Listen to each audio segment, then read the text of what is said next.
All right, 1 Samuel 1, let's call this one No Longer Sad, because this is the story of Hannah, a woman who was initially sad, at least at the beginning of the story, because she is one of two wives to a man named Elkanah. One's named Peninnah, and the other, of course, is Hannah. Peninnah had kids, but Hannah didn't. And in a series of lessons, or at least one lesson in particular, we entitled Barren, Hannah was one of the women we were looking forward to talking about. We were talking about Samson's mother, who had also been barren for a period of time. Hannah, however, is going to have that other wife, Peninnah, serve as a rival, because Peninnah is going to use her blessings basically as an opportunity to make Hannah's burden heavier. Meaning it's already bad enough that in that culture, Hannah was hoping to have kids just for personal reasons.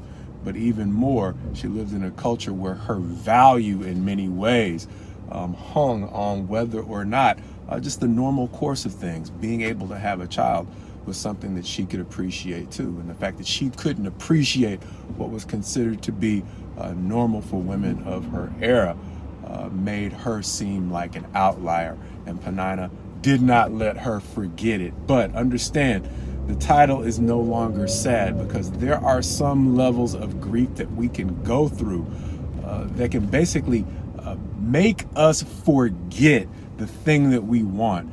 It's no longer about the reward. It's simply about relief from the suffering. And the reason why that seems to be the condition that Hannah's in is because she's going to make a vow, one that in some ways reminded me of Jephthah's vow.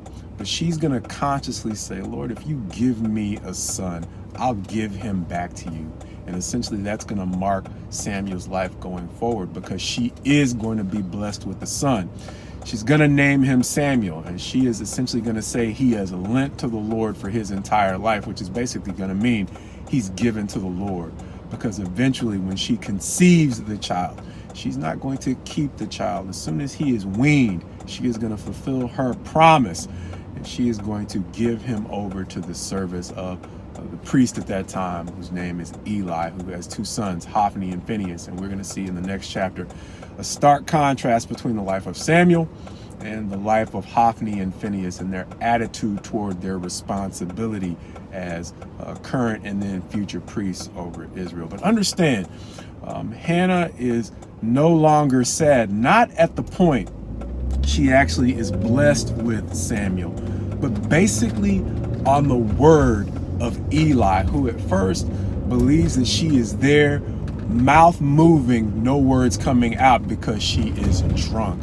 He's going to rebuke her, but when he realizes that she is praying that way in the anguish of her heart, he is simply going to encourage her by saying, let the Lord grant your petition. And based upon that word alone, she is going to be cheered up, and she is going to move forward in confidence, understanding, I've heard it preached this way before, she is not simply going to take his word of encouragement idly, but she and her husband are going to move forward in faith, meaning they're going to do the things that are necessary to actually conceive a child, having prayed for him and now being confident that it can happen. And so understand, one, if you're in the position of an Eli, the strength that your words can have to help encourage people to simply believe in things that, one, most importantly, God will actually do. The things that God will do for them, that their grief simply won't let them see.